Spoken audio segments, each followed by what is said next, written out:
आज तक की बोट यात्रा बक्सर से आप पहुंची है छपरा, और छपरा के रास्ते में, बल्कि छपरा को जोड़ने वाली आरा से ये पुल आप देख रहे हैं जो कि बनाया जा रहा है। करीब 60% काम इसका पूरा हो चुका है इस पुल का। पिछले चुनाव यानी कि 2010 के विधानसभा चुनाव से ठीक पहले नीतीश कुमार ने इसका शिलान्यास किया था, और अब ये पुल एक स्वरूप में है। हालांकि अभी भी इसमें 1-1.5 साल और वक्त लग सकता है इसको बनने में, लेकिन इसके बनने के बाद छपरा और आरा की दूरी काफी कम हो जाएगी। अभी ये दूरी पटना होके जाने में 130 किलोमीटर के लगभग पड़ती है, लेकिन इस पुल के बन जाने के बाद ये दूरी घट के 40 किलोमीटर तक हो जाएगी। ये भी गाना यहाँ पे चलता है कि आरा हिले बलिया हिले छपरा हिले ला, तो यानी कि दोनों जो आरा और छपरा की जो परिकल्पना है वो इस पुल की वजह से काफी नजदीक हो जाएंगे एक दूसरे के। और ये आप यूं कह सकते हैं कि व्यापारिक दृष्टि से भी काफी महत्वपूर्ण माना जाएगा इसे।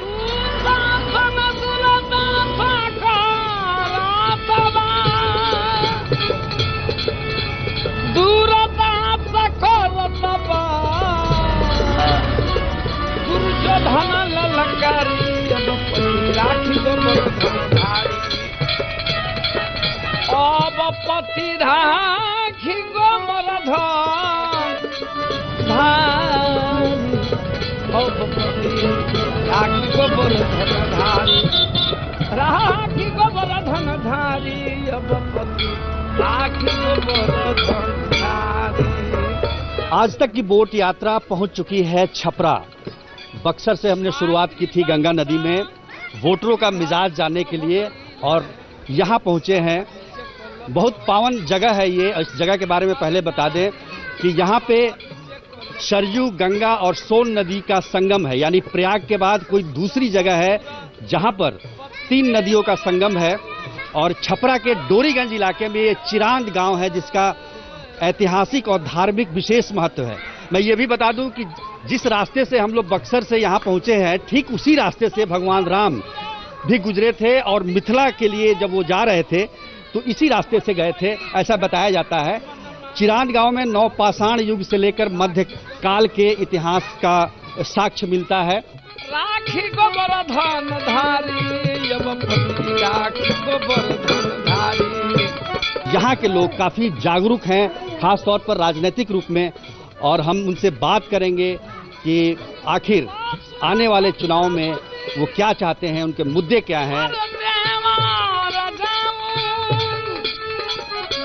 आप बताइए कि छपरा में क्या मुद्दे हैं? छपरा का मुख्य मुद्दा है सड़क, बाढ़ से रुकाव और बिजली। मुद्दा तो है ही, बिजली का तो मुद्दा है ही।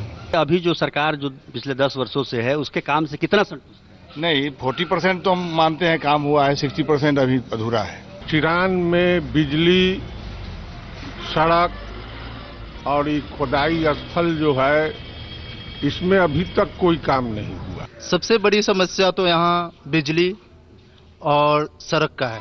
बाबा जल ढारे जाले भट्टी खाना में है, बाबा जल ढारे जाले भट्टी खाना में, फर्क लौके नमाज जनाना में। बाबा जल ढारे जाले जना में, फर्क लौके नमाज जनाना में। बाबा मैं आपको दिखा दूं कि ये पुल बन रहा है यहाँ पे। ये पुल यहाँ पे छपरा से आरा को जोड़ने वाला ये पुल है।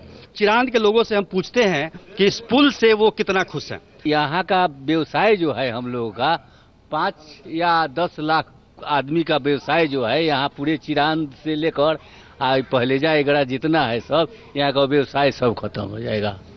जिलों को तो जोड़ने वाला यह पुल है, लेकिन स्थानीय लोगों का जो रोजगार है, जिनके घरों में ये बालू के व्यवसाय से चूल्हे जलते हैं, वो नहीं जल पाएंगे। सबसे बड़ी समस्या है कि यहाँ के सामने रेलवे लाइन के उत्तर नाहर खुदाई हुआ है, जिसमें आज तक जिस दिन से खुदाई हुआ आज तक नहर में पानी नहीं आया जिससे हम लोग कोई किसान सिंचाई करे। कब से ये खुदाई हुआ, कब से बनाया? अभी 10 वर्ष 20 साल हो गया नहर खुदाई हुए, इसी तरह है, उसमें पानी नहीं आता है। मैंने लालू राज में खुदाई शुरू हुआ, पानी नीतीश राज में जी जी जी जी जी जी जी। छपरा का प्रतिनिधित्व राजीव प्रताप रूड़ी केंद्रीय मंत्री करते हैं, लोकसभा के सदस्य हैं यहाँ से। इससे पहले पूर्व रेल मंत्री लालू प्रसाद यादव यहाँ से सांसद हुआ करते थे। हम बात करते हैं कि दोनों नेता, इतने बड़े नेता यहाँ का प्रतिनिधित्व करते हैं, इसके बावजूद जनता में इस तरह का भाव है कि विकास आज भी एक बड़ा मुद्दा है। लालू प्रसाद के ज़माने में तो वर्क हुआ है यहाँ पे, वह इनके ज़माने में अभी वर्क यहाँ पे नहीं दिखाई दे रहा है। जितना विकास होना चाहिए वो बहुत कम मात्रा विकास हुआ है। विकास यहाँ के लिए बहुत कुछ होना चाहिए। यहाँ पर सड़क की कमी है, बिजली की कमी है और रोजगार की भी कमी। और देखते जा रहे हैं कि जो पुल बन रहा है, पुल के चलते जो बाहर से एक दूसरे जिला को जोड़ा जा रहा है, अच्छी बात है, लेकिन यहाँ के लोकल आदमी को बहुत ही माने कष्ट हो जाएगा। खाने पीने पर वो लोग अपना ये हो जाएंगे, दिक्कत हो जाएगा। आप बताइए कि आप पहली बार वोट डालेंगे तो आपका क्या आधार होगा, उम्मीदवार का चयन का क्या प्रक्रिया क्या होगी, क्या सोचते हैं किस तरह का उम्मीदवार जीतना चाहिए? उम्मीदवार ऐसा जीते जो शिक्षा को बढ़ावा दे। बिहार में सबसे ज़्यादा और सारण में शिक्षा की बहुत अभाव है। इससे देखने को मिलता है कि बहुत ज़्यादा संख्या में बच्चे छपरा से फॉर्म भरते हैं। इसका कोई ना क्यों भरते हैं? इसका कोई ना कोई तो प्रशासनिक कारण है। क्या कारण है बताइए? कारण यही है कि यहाँ पे ज़्यादा चीटिंग करते हैं लोग, नकल ज़्यादा होती है। इसलिए सरकार को जब तक शिक्षा नहीं सुधारेगी बिहार नहीं सुधरेगा। अभी का जो मुद्दा है, जो बिहार में चुनाव होने वाले हैं, उसमें वो मुख्यमंत्री के रूप में किसको देखना चाहते हैं? क्योंकि मुख्यमंत्री का उम्मीदवार गठबंधन की तरफ से घोषित है, वो नीतीश कुमार है, एनडीए की तरफ से घोषित नहीं है। इसका क्या प्रभाव पड़ेगा, हम ये जानने की कोशिश करेंगे। ये बताइए कि उम्मीदवार जो है मुख्यमंत्री का इस बार महागठबंधन की तरफ से नीतीश कुमार है, सब जानते हैं, एनडीए की तरफ से नहीं है। इसका क्या प्रभाव पड़ेगा? इसका प्रभाव तो आने वाला चुनाव ही बता पाएगा, क्योंकि एनडीए में तो इधर हो गया आपको। किसको मुख्यमंत्री के तौर पर देखना चाहते हैं बताइए? नीतीश कुमार ही सही है। नीतीश कुमार। आप बताइए। नीतीश कुमार। आप बताइए। जी नीतीश कुमार। अभी कोई नया चेहरा हो तो ये ज़्यादा अच्छा रहेगा। एक तरफ महागठबंधन की तरफ से ये मुद्दा उठाया जा रहा है कि प्रधानमंत्री नरेंद्र मोदी ने डीएनए खराब बताया नीतीश कुमार का, उन्होंने उसको पूरे बिहार से जोड़ दिया। इससे कितने लोग सहमत हैं बताइए? ये उनका वक्तव्य गलत वक्तव्य था, जिसकी चूंकि देश के महत्वपूर्ण पद पर बैठने वाले लोगों को ऐसी टिप्पणी नहीं करनी चाहिए। मोदी जी तो गलती किए कि बोल दिए, लेकिन नीतीश जी भी गलती किए हैं कि पूरे बिहार को लोग को अपमान कर दिए हैं। वो मुद्दा माने डीएनए के बारे में राजनीतिक से जो लोग जुड़ा हुआ था, ये लोग दूसरे तरह से माने अपना जोड़ दिए हैं डीएनए का मतलब, इसलिए माने पब्लिक माने गुमराह हो रहा है।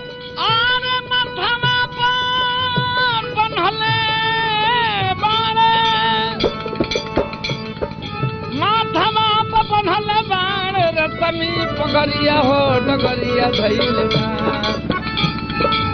माथवा पर बंधल बाड़े रे समी पगरिया हो डगरिया धैलना, पहले कमना दो सहरिया हो डगरिया धैलना।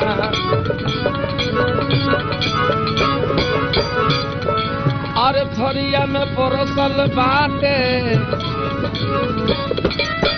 थरिया में परसल बा, थरिया में परसल बा, थरिया